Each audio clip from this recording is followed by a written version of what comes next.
Welcome to career point. BTech చేయడానికి ఏ కాలేజ్ని select చేసుకోవాలి, ఏ బ్రాంచ్ని సెలెక్ట్ చేసుకోవాలి, వీటి గురించి తెలియజేయడానికి మనతో పాటు మల్లారెడ్డి ఇంజనీరింగ్ కాలేజ్ నుంచి ప్రిన్సిపల్ డాక్టర్ సుధాకర్ రెడ్డి గారు ఉన్నారు. అని అడిగి మరిన్ని విషయాలు తెలుసుకుందాం. హలో అండి. హలో. సో మల్లారెడ్డి కాలేజ్ గురించి చెప్పండి. అసలు మల్లారెడ్డి ఇంజనీరింగ్ కాలేజ్ ఎప్పుడు స్టార్ట్ అయింది? ఇది ఒక ఆటోనమస్ యూనివర్సిటీ కదా, సో దాని గురించి డీటెయిల్స్ చెప్పండి. V6 ప్రేక్షకులకు నమస్కారములు. ప్రస్తుతం మల్లారెడ్డి ఇంజనీరింగ్ కాలేజ్ ఆటోనమస్ 2002లో 4 బ్రాంచ్లతో బీటెక్ కోర్సులు స్థాపించడం జరిగింది. ఈ కాలేజీలో 7 ఇంజనీరింగ్ కోర్సులు, MBA, 7 PG ప్రోగ్రామ్స్ ఇంజనీరింగ్లో నడుపుతున్నామండి. మాకు ఆటోనమస్ స్టేటస్ 2011లో వచ్చింది. ఈ ఆటోనమస్ కాలేజీ అవటం వల్ల మాకు కోర్సు సిలబస్ డిజైన్ చేయటం కానీ, latest syllabus as per the industry requirements incorporate చేయడం కానీ మాకు అవకాశం ఉంటుంది. ఇందులో మేము every year board of studies మీటింగ్స్లో సిలబస్ కరికులం డిజైన్ చేసేసి అకాడమిక్ కౌన్సిల్లో అప్రూవ్ చేసుకొని మేము కోర్సు నిర్వహిస్తున్నామండి. ఈ ఆటోనమస్ కాలేజీలో ఎగ్జామ్స్ అంతా మేమే కండక్ట్ చేసుకుంటాము, but degree is given by the JNTU. Okay, call తీసుకుందాము. Shivakumar from Hyderabad. Hello. Hello, good evening అండి. గుడ్ ఈవినింగ్ అండి. మీ క్వశ్చన్ అడగండి. నా పేరు శివకుమార్ అండి. చెప్పండి. అమ్మాయిని బీటెక్లో జాయిన్ చేయాలనుకుంటున్నాను. గత కంప్యూటర్ సైన్స్ తీసుకుందాం అనుకుంటున్నాము. ఓకే. కంప్యూటర్ సైన్స్కి ఈ ఐటీకి డిఫరెన్స్ చెప్పగలరా? సో కంప్యూటర్ సైన్స్కి CSITకి డిఫరెన్సెస్ ఏంటని అడుగుతున్నారు. నమస్తే శివకుమార్ గారు. కంప్యూటర్ సైన్స్కి ఐటీ బ్రాంచ్కి మోరార్లెస్ సిమిలర్ అండి. ఒక ఫైనలీలోనే ఒక 2-3 సబ్జెక్టులు డిఫరెంట్గా ఉంటాయి. సో మీ పాప కానీ బాబు కానీ ర్యాంక్ ప్రకారం మీకు కంప్యూటర్ సైన్స్ వచ్చినా ఐటీ వచ్చినా మీరు ప్రిఫర్ చేసుకోవచ్చు. ఓకే. సో జనరల్గా కాలేజ్ని ఎంచుకునే ముందు ఇప్పుడు అంతా వెబ్ కౌన్సిలింగ్ నడుస్తుంది. సో మల్లారెడ్డి ఇంజనీరింగ్ కాలేజ్కి ఏమైనా వెబ్ కోడ్ ఉందంటారా? ఎలా అడ్మిషన్ తీసుకోవాలి? మీ కాలేజ్లో జాయిన్ అవ్వాలంటే ప్రాసెస్ ఏంటి? మా కాలేజీలో చేయాలంటే మా కాలేజ్ కోడ్ MREC అండి. ఓకే. వెబ్ ఆప్షన్లో మీరు ఆ బ్రాంచ్ వైజ్గా మీరు ఆప్షన్లు ఇచ్చుకోవచ్చు. చేసుకున్న తర్వాత కౌన్సిలింగ్లో అలాట్మెంట్ జరుగుతుంది. ఓకే. సో మీ కాలేజ్లో బ్రాంచెస్ గురించి చెప్పండి. సో బ్రాంచెస్ గురించి చెప్పకుండా ముందు సో బ్రాంచ్ ఏ విధంగా సెలెక్ట్ చేసుకోవాలంటారు? ఇప్పుడు కాలేజ్ వైజ్ టాప్ కాలేజెస్లో వచ్చిన సీట్ మనం చూస్ చేసుకోవాలా, లేదంటే మనకి ఇష్టమైన బ్రాంచ్ ఏ కాలేజ్లో వచ్చిందని దాని వైజ్ సెలెక్ట్ చేసుకోవాలంటారా? ఇది చాలా క్లిష్టమైన ప్రశ్న అండి. చాలామంది విద్యార్థులు తల్లిదండ్రులు కూడా ఇది ఇంటర్మీడియట్ అయిన తర్వాత చాలా ఇబ్బందులు ఎదురు చేసుకుంటారు. ఏ బ్రాంచ్ తీసుకోవాలి, ఏంటి మెకానికలా, సివిలా, ఎలక్ట్రికలా, దాని మీద చాలా సంఘర్షణ పడుతూ ఉంటారు. కొంతమంది ఏమో వాళ్ళ బ్రదర్స్ కానీ సిస్టర్స్ కానీ ఇంట్లో చదువుకున్న వాళ్ళు ఉంటే వాళ్ళ సలహాతో వెళ్తుంటారు. కొంతమంది ఏమో ఫ్రెండ్స్ చెప్పిన ద్వారా వెళ్తూ ఉంటారు. కానీ తల్లిదండ్రులు ముందు ఆ అబ్బాయి కానీ అమ్మాయి కానీ వాళ్ళ యొక్క క్యాపబిలిటీని ఆలోచించాలి. ఉదాహరణకి కొంతమంది విద్యార్థులు మ్యాథమెటిక్స్లో స్ట్రాంగ్గా ఉన్నారనుకోండి, నా ఉద్దేశం ఈ ఎలక్ట్రానిక్స్ కానీ ఎలక్ట్రికల్ కానీ తీసుకోవచ్చు. కొంచెం logical thinking, analytical thinking skill ఎలా ఉన్నప్పుడు కొంచెం కంప్యూటర్ సైన్స్లోకి తీసుకోవచ్చు అనమాట. కొంచెం డిజైన్ స్కిల్స్, క్రియేటివిటీ, కొత్త కొత్త ఐడియాస్ తీసుకున్నామనే ఐడియా ఉన్నప్పుడు కానీ ఇది సివిల్ కానీ మెకానికల్ కానీ కన్వెన్షనల్ బ్రాంచెస్ కూడా తీసుకోవచ్చు అనమాట. మనం ఆ విద్యార్థి యొక్క క్రిటికల్గా ఎనాలిసిస్ చేసుకొని తీసుకోవాలండి. ఫైనల్గా ఏ బ్రాంచ్ చేసినా సరే దాంట్లో పర్ఫెక్ట్గా నేర్చుకుని అబవ్ ఫస్ట్ క్లాస్ తెచ్చుకుంటే మంచి అవకాశాలు ఉన్నాయి. ఈ చదువుతో పాటు కొన్ని లైఫ్ స్కిల్స్ కూడా స్టూడెంట్స్ డెవలప్ చేసుకోవాలి. Nowadays because of the globalisation, so the student has to work in different working environments. Okay. So skills గురించి మనం మాట్లాడుకుందాం. దానికన్నా ముందు కాల్ తీసుకుందాము. Satyanarayana from Adilabad. Hello. Okay. Okay, next call తీసుకుందాము. Hello. Hello. Hello Balaji garu. Hello. Hello, TV volume తగ్గించి మాట్లాడండి. Okay madam, తగ్గించాను. చెప్పండి, మీ క్వశ్చన్ అడగండి. మేడం నమస్కారం మేడం. నమస్తే, చెప్పండి. తగ్గించిన మేడం. బాలాజీ సూర్యాపేట వచ్చి మాట్లాడుతుంది మేడం. ఓకే. ఇప్పుడు మీ క్వశ్చన్ అడగండి బాలాజీ గారు. నమస్కారం మేడం. హలో. నమస్కారం మేడం. నమస్తే అండి, చెప్పండి, మీ క్వశ్చన్ అడగండి. సార్ ఏం లేదు, మల్లారెడ్డి కాలేజీలో మా పాపకు జాయిన్ చేపిద్దామని చెప్పేసి అనుకుంటున్నాం సార్, సివిల్లో. ఓకే. అయితే సార్ ఇప్పుడు కాలేజీ ఫీజు కూడా బాగా పెరిగినాయని చెప్పేసి అంటారు. Okay sir. అయితే కాలేజీ ఫీజులు విపరీతంగా పెరిగినాయని చెప్పేసి ఈ మధ్య స్టేట్మెంట్స్ ఎక్కువ వస్తుంది కదా. మరి మల్లారెడ్డి కాలేజీలో జాయిన్ చేపించడం మరి ఎలాగ సార్ మనకు మరి ఎట్లా ఈ సివిల్లో జాయిన్ కావాలంటే ఎట్లా? ఇది మా కాలేజీలో చేరాలనుకుంటే మీరు కౌన్సిలింగ్ ద్వారా సివిల్లో ఆప్షన్ ఎంచుకోవచ్చు అండి. మా కాలేజీ ఫీజు లాస్ట్ అకాడమిక్ ఇయర్కి 56,000 కొంద. ఈ సంవత్సరం ఇంకా ఫీజు పెరుగుతుంది కానీ ఇంకా అఫీషియల్గా రాలేదండి. మా గ్రూప్లో 5-6 కాలేజీలు ఉన్నాయండి. మీ యొక్క ఫైనాన్షియల్ బ్యాక్గ్రౌండ్ బట్టి ఏ కాలేజ్ అయినా సెలెక్ట్ చేసి, మా గ్రూప్లో 3 ఇంజనీరింగ్ కాలేజీలు ఉన్నాయండి. 3 కాలేజీల్లోనూ సివిల్ ఆఫర్ చేస్తున్నారండి. ఓకే, నెక్స్ట్ కాల్ తీసుకుందాము. హలో హలో హలో, నమస్తే అండి. మేడం మన కాలేజ్ ఎక్కడ ఉందండి ఇది? ఓకే, సో మల్లారెడ్డి కాలేజ్ ఎక్కడ ఉందని అడుగుతున్నారు. ఇది కొంపల్లి అండి, ఫారెస్ట్ అకాడమీ దగ్గర ఉందండి. ఓకే, సో జనరల్గా ఇప్పుడు ఇందాక లైఫ్ స్కిల్స్ గురించి మాట్లాడుకుంటున్నాము. సో స్టూడెంట్ బీటెక్లో అంటే 4 years ఆఫ్ స్టడీలో స్కిల్స్ ఏ విధంగా డెవలప్ చేసుకోవాలంటారు? కాలేజ్ తరఫు నుంచి ఎటువంటి స్కిల్స్ నేర్పిస్తారు? ఇది స్టూడెంట్ ఇంజనీరింగ్ బ్యాక్గ్రౌండ్ సరిపడింది, academic technical knowledge as per the syllabus మేము చెప్పాం కదా, కరికులం డిజైన్లో టేకప్ చేసి యూనివర్సిటీ నార్మ్స్ ఏఐసిటి స్టాండర్డ్స్ ప్రకారం మా సిలబస్ ఉంటుందండి.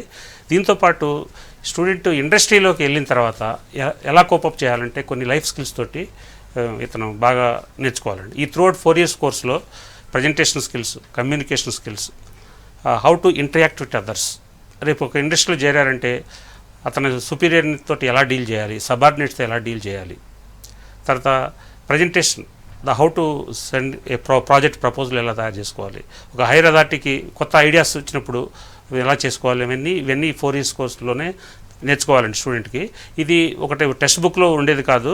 మేము ఏం చేస్తున్నామంటే మాది 3rd year నుంచి ఫైనల్ ఇయర్ వెళ్ళే స్టూడెంట్స్ అందరికీ ఒక 2 periods ఎక్స్ట్రా స్పెషల్గా ఈ లైఫ్ స్కిల్స్ మీద ట్రైనింగ్ ఇస్తామండి. ఫైనల్ ఇయర్కి వచ్చినాక ఒక 15 days ఒక వేరియస్ కెరీర్ ఓరియంటెడ్ వాళ్ళతోటి అండర్స్టాండింగ్ తీసుకొని పర్టికులర్గా హాలిడేస్లో బాగా వీటి మీద ప్రజెంటేషన్ స్కిల్స్ మీద, గ్రూప్ డిస్కషన్ మీద, జామ్ సెషన్ మీద, ఎన్ని లైఫ్ స్కిల్స్ మీద ట్రైనింగ్ ఇస్తున్నామండి. దానివల్ల చాలామంది పిల్లలు మాకు ప్లేస్మెంట్స్లో కూడా సెలెక్ట్ అయ్యారు. Last year more than 350 offers వచ్చినాయండి. ఓకే, సో జనరల్గా బీటెక్ అనగానే చాలామంది స్టూడెంట్స్ ఆడుతూ పాడుతూ చదివేస్తూ ఉంటారు. ఎగ్జామ్స్ అప్పుడే 1 day బ్యాటింగ్, నైట్ అవుట్ చదవడం, పాస్ అయిపోతే చాలు అని అనుకుంటారు. కానీ అది డిఫరెంట్ ఇంజనీరింగ్ కాలేజెస్లో. కానీ మల్లారెడ్డి ఇంజనీరింగ్ కాలేజ్లో టీచింగ్ మెథడాలజీ అనేది డిఫరెంట్గా ఉంటుంది. It's like a continuous learning, continuous developing. So దాని గురించి చెప్పండి. ఈరోజు the industry people are expecting lot from the student as soon as he has been employed in organisation. So స్టూడెంట్స్ని దగ్గర మల్టీ టాస్కింగ్ స్కిల్స్ని వాళ్ళు ఎక్స్పెక్ట్ చేస్తున్నారు. దానికి తగ్గట్టు ఫ్యాకల్టీ కానీ మేము అడ్మినిస్ట్రేషన్ కానీ క్లాస్ రూమ్ టీచింగ్తో పాటు, దట్ ఈజ్ చాక్పీస్ బోర్డ్ అనేది కామన్ సిస్టమ్ అండి మన ఇండియన్ సిస్టమ్. దీంతోపాటు అదర్ ఆక్సిలరీ మెథడ్స్ ఉన్నాయి. పవర్ పాయింట్ ప్రజెంటేషన్ ద్వారా కొన్ని క్రిటికల్ డయాగ్రామ్స్ ఎక్స్ప్లెయిన్ చేయటం, తర్వాత వేరియస్ కోర్సెస్ ఉన్నాయి, ఎన్పిటిఎల్ వీడియోస్ అని. సో ఐఐటి చెన్నై లాంటి ప్రొఫెసర్ల చేత తయారు చేసిన ఎక్సలెంట్ వీడియోస్ ఉన్నాయి మా దగ్గర. మేము ఎన్పిటిఎల్ లోకల్ చాప్టర్ కూడా స్టార్ట్ చేసాము. దాని ద్వారా చాలా క్లిష్టమైన సబ్జెక్టులు ఎలక్ట్రానిక్స్ కానీ మెకానికల్గా ఆల్ బ్రాంచెస్ ఆఫ్ ఇంజనీర్స్ని ఆ వీడియో సీడీలు లైబ్రరీలో కానీ కొన్ని స్పెషల్ అవర్స్లో పెడతాము. దీంతో స్టూడెంట్స్ నేర్చుకోవచ్చు అండి. ఇదిగాక QEEE అని ఉంది, క్వాలిటీ ఎన్హాన్స్మెంట్ ఇంజనీరింగ్ ఎడ్యుకేషన్ అని. ఐఐటి చెన్నై తోటి కొన్ని లైవ్ లెక్చర్స్ మాకు డైరెక్ట్గా టెలికాస్ట్ అవుతాయి అనమాట. ఆ పర్టికులర్ సబ్జెక్ట్స్ కొన్ని based on the previous experience కొన్ని క్రిటికల్ సబ్జెక్ట్స్లో ఎక్కువ ఫెయిల్ అవుతూ ఉంటారు. ఏ అయితే సబ్జెక్ట్స్లో వాళ్ళకి మంచి అవగాహన కావాలి అని తోటి మాకు వరల్డ్ బ్యాంక్ ఎయిడ్ ద్వారా టెక్ క్వాలిటీ ఎడ్యుకేషన్ ప్రోగ్రామ్ ద్వారా క్వాలిటీ ఎన్హాన్స్మెంట్ ఇంజనీరింగ్ ఎడ్యుకేషన్ అని ఐఐటి చెన్నై నుంచి డైరెక్ట్గా లైవ్ క్లాసులు వస్తూ ఉంటాయి. ఆ క్లాస్కి మేము ఆ సెమినార్ హాల్కి స్టూడెంట్స్ని తీసుకెళ్తాము. దాని ద్వారా వీళ్ళు డైరెక్ట్గా వాళ్ళతో కూడా కొన్ని ఇంటరాక్ట్ అవ్వచ్చు. అంటే బేసికల్గా మా దగ్గర ఉన్న టీచర్స్ మా డ్యూటీ చేస్తున్నారు. ఇవన్నీ ఎడిషనల్గా మేము ఇన్ఫర్మేషన్ ప్రొవైడ్ చేస్తాం అనమాట. కాబట్టి ఈ రోజులో in this liberalisation and privatisation globalisation era, in the LPG era, ఇక్కడ స్టూడెంట్ కానీ స్టాఫ్ కానీ కంటిన్యూస్ డెవలప్మెంట్ ఉండాలండి. కొత్త టెక్నాలజీ మారుతుంది. ఎవ్రీ 6 monthsకి కొంత న్యూ ఇన్నోవేషన్స్ వస్తున్నాయి, న్యూ టెక్నాలజీ వస్తున్నాయి. దాని తగ్గట్టు స్టూడెంట్స్ ఫ్యాకల్టీ కూడా 2 కలిస్తేనే సక్సెస్ అవుతుందన్నమాట. కాబట్టి అందుకని మీకు ఫ్యాకల్టీ కూడా మేము రీసెర్చ్ మీద వాటి మీద కంటిన్యూస్గా వర్క్షాప్లు కండక్ట్ చేయడం, ఫ్యాకల్టీ డెవలప్మెంట్ ప్రోగ్రామ్స్కి అటెండ్ చేయడం చేస్తున్నాం. కాబట్టి ఫ్యాకల్టీ నేర్చుకుంటారు, స్టూడెంట్స్ కూడా నేర్చుకుంటారు. దానికోసం రెగ్యులర్ క్లాసెస్లో మాకు ఎల్సిడి ప్రాజెక్టులు అవి ఉంటాయి. దాంతోపాటు ఈ అదర్ మెథడ్స్ కూడా ఉంటేనే స్టూడెంట్ యొక్క మల్టీ స్కిల్స్ అనేవి బయటకు వస్తాయి. ఇతనికి కూడా ఆలోచన విధానం, థింకింగ్ క్రియేటివిటీ స్కిల్స్ ఇవి కావాలన్నమాట. ఇంజనీరింగ్ అనేది ఏంటంటే జస్ట్ 4 years అనేది ఓన్లీ ఒక స్టాండర్డ్ సెట్ ఆఫ్ రూల్స్ ప్రకారం మనం కోర్స్ డిజైన్ చేస్తాం. బట్ ఇతను కంటిన్యూస్గా ఆలోచిస్తూ ఉంటే ఇతను కొత్త ఐడియాస్ వస్తాయి. Now we are all the human people are enjoying all these benefits because of this continuous development, innovation, creativity. So ఎప్పటికప్పుడు అప్డేట్ అవుతూ ఉండాలి. ప్లస్ ఓన్లీ బుకిష్ నాలెడ్జ్ కాదు, ప్రాక్టికల్ నాలెడ్జ్ డెవలప్ కావాలి. Bookish knowledge is the primary base. Okay, దాని మీద వీళ్ళు develop చేసుకుంటూ ఉండాలి. ఓకే, నెక్స్ట్ కాల్ తీసుకుందాము. Mahender from Nizamabad. Hello sir నమస్కారం. నమస్తే అండి, మీ క్వశ్చన్ అడగండి. సార్ నమస్కారం సార్. నమస్తే అండి. మా అమ్మాయి ఎంసెట్ క్వాలిఫై అయిందండి. మంచిదండి. ఇప్పుడు ఇంజనీరింగ్ కు చాలా మంది ఇంజనీరింగ్ నుంచి వచ్చిండ్రు, మరి ఫ్యూచర్ దేనికి బాగుంటది? ఇంజనీరింగ్ లో స్కిల్ ఉన్న వాళ్ళకి ఎవరికైనా సివిల్ చేస్తే బాగుంటుందా, ఈసీ అయితే బాగుంటుందా, సివిల్ అయితే బాగుంటుందా? ఫ్యూచర్ అంటే కమింగ్ డేస్ ఎట్లా ఉంటాయి? అది ర్యాంక్ ఎంత వచ్చిందండి? 70 క్రాస్ అయింది సార్. 17? ప్లస్ 70. ఓకే. మీకు ఎలక్ట్రికల్ కానీ ఎలక్ట్రానిక్స్ కానీ ఏ రకమైన దాంట్లో జాగ్రత్త చదువుకుంటే మంచి అవకాశాలు ఉన్నాయండి. ఇప్పుడు నేను పర్టికులర్గా ఒక బ్రాంచ్ అని నేను I cannot become an ambassador. మీరు ఉండే లొకేషన్ బట్టి, మీకు ఉండే ఫ్యామిలీ బ్యాక్గ్రౌండ్ గురించి, అమ్మాయి యొక్క ఇంట్రెస్ట్ గురించి, ఫర్ ఎగ్జాంపుల్ మీరు ఫారిన్ స్టడీస్ కూడా, హైయర్ ఎడ్యుకేషన్ కూడా పంపించదలుచుకున్నారనుకోండి, కంప్యూటర్ సైన్స్ తీసుకోండి. చక్కగా ఇండియాలో కానీ ఏదైనా ఉండి చాలు జాబ్ చేసుకుందాం అనుకున్నా కానీ ఈ ఎలక్ట్రికల్ కానీ, ఈసీ కానీ, మెకానికల్ కూడా తీసుకోవచ్చు. అన్ని బ్రాంచ్లు, సివిల్ కానీ ఏదైనా సరే, అది మీ కౌన్సిలింగ్ ద్వారా తీసుకున్న ప్రతి ఫీల్డ్లోనూ వాళ్ళ ఆడపిల్లలు ఎంటర్ అవుతున్నారు. ఇదివరకు రోజుల్లో సివిల్ మెకానికల్ తీసుకోవాలంటే ఆడపిల్లల్ని పంపించడానికి ఇబ్బందికరంగా ఉండేది. ఇప్పుడు అది ఏం అవసరం లేదండి. ఆడపిల్లలు సివిల్ బ్రాంచ్ తీసుకున్నా, మెకానికల్ బ్రాంచ్ కూర్చున్నా, కంప్యూటర్ దగ్గర కూర్చొని చేసే ప్యాకేజెస్ వచ్చినాయండి. They need not go in the field also. Okay, next call తీసుకుందాము. Kanakayya from Siddipet. Hello hello hello నమస్తే అండి. నమస్తే మేడం. నమస్తే మేడం. మీ క్వశ్చన్ అడగండి. నమస్తే మేడం. నేను సిద్దిపేట నుంచి మాట్లాడుతున్నా మేడం. ఓకే, మీ క్వశ్చన్ అడగండి. అవునా, మా బాబు డిప్లొమా అయిందండి, ఈసెట్ రాశాడు మెకానికల్. 1663 బ్రాంచ్ ర్యాంక్ అండి. మా మల్లారెడ్డి కాలేజీలో చేద్దామని ఐడియా ఉంటారు, వస్తుందని తెలుసుకున్నామని. ఓకే, మీరు ఈ కౌన్సిలింగ్ ద్వారా ఎంఆర్ఈసీ కూడా అప్లై చేసుకోవచ్చండి. దాంట్లో మీరు వెబ్ ఆప్షన్లో ఇచ్చుకోవచ్చండి. మీకు వచ్చే అవకాశం ఉంది. ఓకే, సో లైబ్రరీస్ గురించి చెప్పండి. మీ దగ్గర లైబ్రరీస్ ఏ విధంగా ఉంటాయి? ప్లస్ మీరు ఏటీఎల్ అనే కొత్త కాన్సెప్ట్ స్టార్ట్ చేశారు, దాని గురించి చెప్పండి. ఇప్పుడు ఏటీఎల్ అంటే ఎనీ టైమ్ లెర్నింగ్ అండి, లైక్ ఏటీఎం. సో ఉదాహరణకి స్టూడెంట్ వెళ్ళి లైబ్రరీలో నేర్చుకోవాలంటే మార్నింగ్ 9:30 to 3:30 కానీ 4 o'clock వరకు క్లాసులతోటి వాటితోటి ఎంగేజ్ అవుతూ ఉంటాడు. తర్వాత మా లైబ్రరీ మేము 6:30, 7 దాకా మేము ఓపెన్ చేసి ఉంచుతామండి. కానీ చాలామంది స్టూడెంట్స్ సిటీలో ఉంటారు, డిఫరెంట్ ప్లేస్లో ఉంటారు. వాళ్ళు యూటిలైజేషన్ రేటు తక్కువ ఉంటుందండి, బస్సు టైంకి వెళ్ళిపోతూ ఉండటం వల్ల. అందుకని మేము ఆలోచించుకొని సపరేట్గా ఒక సాఫ్ట్వేర్ తోటి ఒక సర్వర్ పెట్టేసి ప్రతి స్టూడెంట్కి ఒక యూజర్ ఐడి పాస్వర్డ్ ఇస్తామండి. మాకుండే ఈ రిసోర్సెస్ అండి దాదాపు 1 crore వర్త్ ఆఫ్ ఈ జర్నల్స్ కానీ, ఐటీపీ జర్నల్స్ కానీ, వేరియస్ ఏఎస్ఎంఈ జర్నల్స్ కానీ ఉన్నాయి. ఈ జర్నల్స్ అన్ని యూటిలైజేషన్ రేట్ తగ్గుతుందని ప్రతి స్టూడెంట్కి ఫ్యాకల్టీ యూజర్ ఐడి పాస్వర్డ్ ఇచ్చామండి. దీంతో స్టూడెంట్ ఈవెన్ సెల్ ఫోన్ల ద్వారా కూడా ఎక్కడ కూర్చున్నా సరే, ఇంటి దగ్గర వెయిట్ చేస్తున్నా సరే, బస్ స్టాండ్లో కానీ, ట్రైన్లో కానీ, ఎయిర్పోర్ట్లో కానీ, ఎక్కడికి వెళ్ళినా సరే నైట్ అయినా లేసని కూర్చొని ఆ పాస్వర్డ్ ఓపెన్ చేస్తే ఆయనకి కావాల్సిన జర్నల్స్ ఉంటాయండి. ఆ జర్నల్స్ కూడా ఓపెన్ చేసుకొని చదువుకొని చేసుకోవాలండి. ఇంకోటి కూడా మా దగ్గర ఎంటెక్ చేసేవాళ్ళు కూడా ప్రాజెక్ట్ వర్క్ సబ్మిట్ చేసేటప్పుడు మినిమం ఒక కాన్ఫరెన్స్లో పేపర్ పబ్లిష్ చేయాలండి. సో దాంతో ఇవన్నీ ఈ జర్నల్స్, ఈ రీసెర్చ్ చదవటం వల్ల అసలు వరల్డ్లో ఏం జరుగుతుంది, ఎక్కడ ఏం జరుగుతుంది అనేది వీళ్ళకి ఐడియా వచ్చి దాని మీద ఫర్దర్ డెవలప్మెంట్ చేయడానికి అవకాశం ఉంటుంది అనమాట. కాబట్టి ఎనీ టైం లెర్నింగ్ అనే సిస్టమ్ పెట్టాము. దాంతో మా స్టూడెంట్స్, ఫ్యాకల్టీ చాలా హ్యాపీగా ఉన్నారు. సో వాళ్ళు లైబ్రరీకి వెళ్ళొచ్చు, కానీ హాలిడే కానీ, ఫర్ ఎగ్జాంపుల్ మన ఎడ్యుకేషనల్ ఇన్స్టిట్యూషన్లో జనరల్గా పండుగలని, హాలిడేస్ వస్తూ ఉంటాయి. ఆ టైంలో కూడా వాడు చక్కగా ఇంట్లో డెస్క్టాప్లో చూసుకోవచ్చు, మొబైల్లో కూడా చూసుకొని చేసుకోవచ్చు. సో ఎక్కడైనా జర్నీ చేసేటప్పుడు చదువుకోవచ్చు. దాని ఓన్లీ ఇంటర్నెట్ ఫెసిలిటీ ఉండొచ్చు. ఓకే, నెక్స్ట్ కాల్ తీసుకుందాము. రాజు ఫ్రమ్ నిజామాబాద్. హలో సార్ నమస్కారం. నమస్తే మేడం నమస్తే. నమస్తే అండి, చెప్పండి, క్వశ్చన్ అడగండి. సార్ నా పేరు రాజు సార్. మా ఓసి 51,000 వచ్చింది ర్యాంకు. ఓకే సార్ మాకు సిఎస్సి కావాలనిపిస్తుంది, వస్తాయి సార్ మా ఎంఆర్ఈసీలో? అంటే ఇంకా ర్యాంకు బట్టి కొన్ని కండిషన్స్ ఉంటాయండి. మీద ఓపెన్ కేటగిరీ, రిజర్వేషన్ ఇవన్నీ ఉంటాయి. మీకు వెబ్ కౌన్సిలింగ్లో ఆప్షన్స్ ఉంటాయండి. దాన్ని బట్టి మా కాలేజీ కానీ మా గ్రూప్లో వేరే కాలేజీలు కూడా ఉన్నాయి. దాన్ని బట్టి మీరు ఆర్డర్ ఆఫ్ ప్రిఫరెన్స్ ఇచ్చుకోండి. అక్కడ జేఎన్టీ అథారిటీస్ వారు ఇచ్చిన కోర్సులను బట్టి ఆ స్ట్రెంత్ని బట్టి మీకు వచ్చే అవకాశం. ఓకే, నెక్స్ట్ కాల్ తీసుకుందాము. హలో హలో, చెప్పండి సార్. మీ క్వశ్చన్ అడగండి. ఇప్పుడు సివిల్ డిప్లొమా అయిపోయింది మేడం. ఓకే, అయితే నెక్స్ట్ ఏం చేస్తే బాగుంటుందండి? మీరు డిప్లొమా అయిన తర్వాత ఈసెట్ అని ఎంట్రన్స్ రాస్తుంటే మీరు ఇంజనీరింగ్లో సెకండ్ ఇయర్లోనే ఎంటర్ అవ్వచ్చండి. దాని ద్వారా మీరు సీట్ తీసుకొని ఒక 3 yearsలో కోర్స్ చేసుకోవచ్చు బీటెక్ సివిల్. సో ఇప్పుడు అన్నీ ఆన్లైన్ అయిపోయాయి, ఎక్కడ చూసినా ఆన్లైన్ నడుస్తుంది. సో ఎగ్జామ్స్ కూడా ఆన్లైన్ అయిపోయాయి. సో ఏ విధంగా మీ స్టూడెంట్స్ని ఆన్లైన్ వైపు ప్రిపేర్ చేస్తున్నారు? అందుకని మేము లాస్ట్ ఇయర్ అండి 2015లో మాది affiliated autonomous college choice based credit system introduce చేసామండి. దాంతో professional course, core courses, mandatory కోర్సులు ఇంట్రడ్యూస్ చేసాము.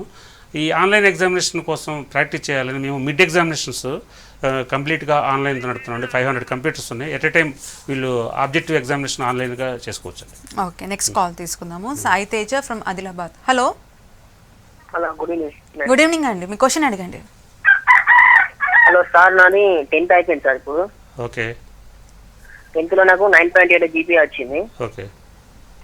మేము పాలిసెట్ రాసాం సార్. ఇప్పుడు బీటెక్ అనేది పాలిటెక్నిక్ తోటి చేస్తే బెటరా, లేకుంటే కామన్ ఇంటర్ చేసి బీటెక్ చేస్తే బాగుంటుందా?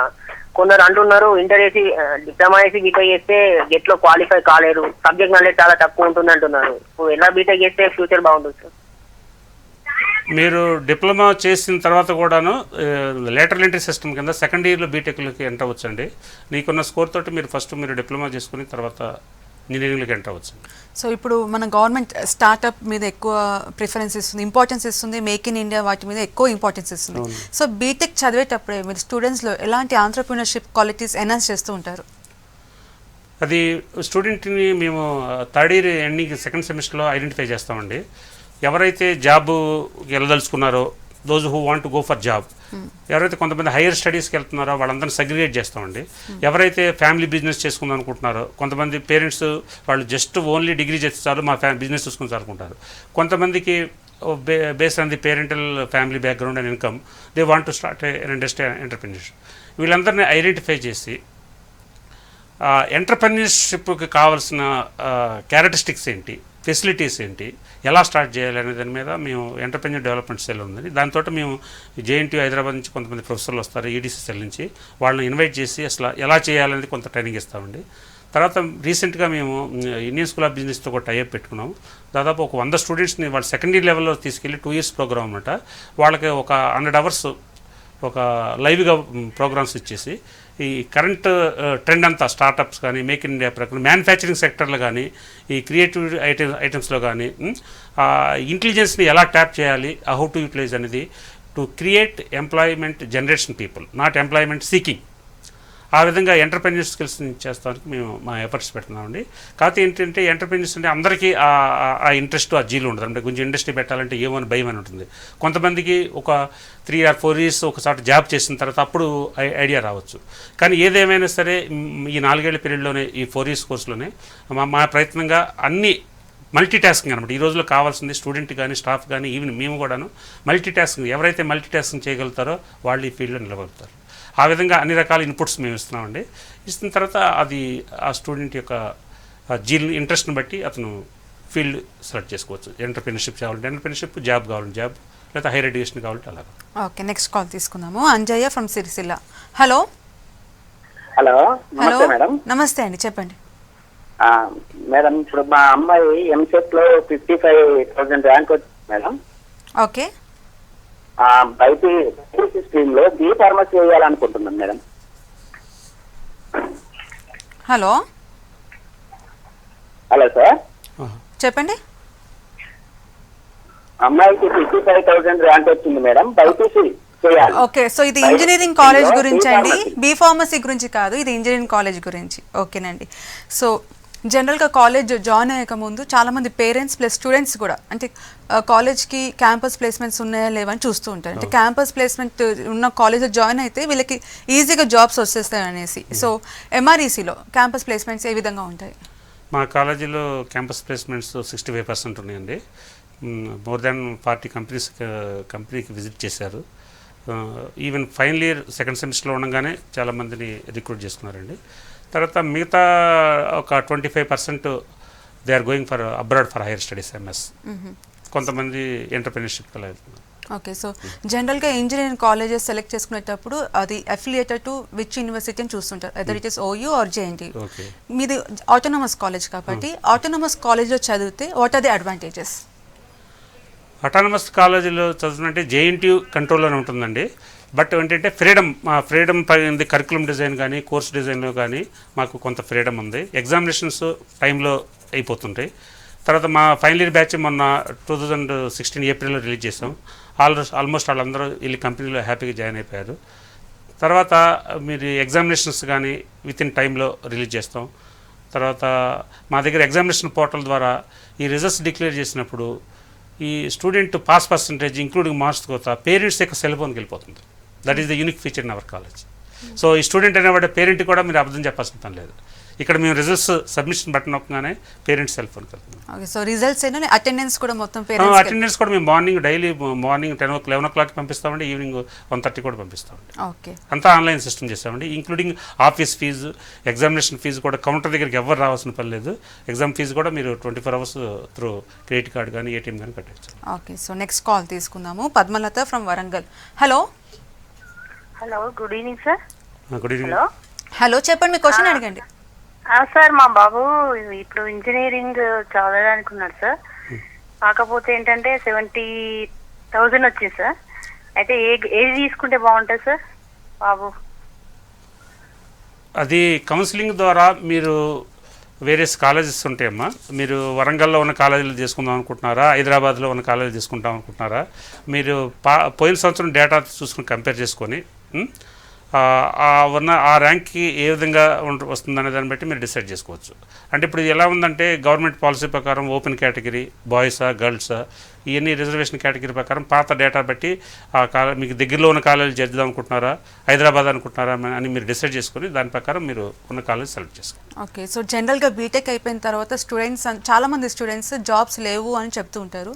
కానీ కంపెనీస్ ఏమంటారంటే జాబ్స్ ఉన్నాయి కానీ మాకు కావాల్సిన స్కిల్స్ స్టూడెంట్స్ దగ్గర లేవు అని చెప్తూ ఉంటారు. సో ఈ స్కిల్ డెవలప్మెంట్ మీద మీరు ఎలాంటి ఫోకస్ చేస్తున్నారు మీ కాలేజ్లో స్టూడెంట్స్కి? అంటే బై సెకండ్ ఇయర్ నుంచి స్టార్ట్ చేస్తారా స్కిల్ డెవలప్మెంట్ అనేది, లేదంటే ఫైనల్ ఇయర్లో స్టార్ట్ చేస్తారా? ఇప్పుడు రీసెంట్గా మనం టాస్క్ అని ఉంది కదండి, తెలంగాణ అకాడమీ స్కిల్ నాలెడ్జ్ తోటి మేము అండర్స్టాండింగ్ అయిపోయి ఇండస్ట్రీకి కావాల్సింది ఒక పర్టికులర్ మాడ్యూల్ శాప్ అనే కోర్స్ ఉంది. దాంట్లో మెటీరియల్స్ మేనేజ్మెంట్ మీద కానీ సిఎస్సి వాళ్ళకి ఎబాప్ అనే కోర్సుల మీద 200 hours ప్రాక్టికల్ ట్రైనింగ్ ఇద్దామని ప్లాన్ చేసామండి. సో ఈ జనరల్గా ఏంటంటే ఇంతకుముందు ఈ టెక్నాలజీ డెవలప్మెంట్ అవ్వటం వల్ల ఇది కింద డౌన్ లెవెల్కి వచ్చేస్తున్నాం. అంతకుముందు ఇండస్ట్రీలో 2 to 3 years అయిన తర్వాతే అసలు ఏంటి మెటీరియల్ మేనేజ్మెంట్ ఏంటి అబాప్ అని అర్థమయ్యేది. బట్ ఇవంతా స్మార్ట్ ఫోన్ ఇవన్నీ టెక్నాలజీ డెవలప్మెంట్ అవుతాం వల్ల స్టూడెంట్స్లో కూడా అవగాహన శక్తి పెరిగింది, స్పీడ్గా క్యాచ్ చేసుకునేది శక్తి పెరిగింది. అలాగే ఇండస్ట్రీ కూడా వీళ్ళని రిక్రూట్ చేసుకొని ట్రైనింగ్ ఇచ్చుకునేంత టైం ఉండలేదు. అందుకని స్టూడెంట్స్ కాలేజ్ నుంచి బయటికి రాగానే he must be in a position to do certain things. అందువల్ల పిల్లలు పరిగెత్తాలి, మేము పరిగెత్తాలి. దాంతో ఈ విధంగా ఒక 200 hours ఎక్స్ట్రా ట్రైనింగ్ శాప్ మీద మేము ఈ సంవత్సరం కూడా ఇస్తున్నామండి. అంటే క్లాస్ వర్క్ జరుగుతూనే ఉంటుంది, రెగ్యులర్ అకాడమిక్స్ ఎఫెక్ట్ కాకుండా కొన్ని అడిషనల్ అవర్స్లో ఆ సాఫ్ట్వేర్ మీద ట్రైనింగ్ ఇస్తే రేపు కొన్ని స్పెసిఫిక్గా కంపెనీస్ వచ్చి వీళ్ళ పిల్లల్ని సెలెక్ట్ చేస్తారండి. అలాగే వేరే ఉన్నాయి, వరాకిల్ కానీ ఐబిఎం కానీ రకరకాల ఇది ట్రైనింగ్ ఇచ్చుకుంటే పిల్లలకు స్కిల్ డెవలప్ అవుతుంది. ఓకే, సో ఓవరాల్గా మల్లారెడ్డి ఇంజనీరింగ్ కాలేజ్లో కంటిన్యూస్ లెర్నింగ్, కంటిన్యూస్ డెవలప్మెంట్ ఉంటుందని చెప్తున్నారు. థ్యాంక్ యూ సో మచ్ అండి. Okay, thanks. ఇది వాళ్ళ career point. Keep watching V6 News.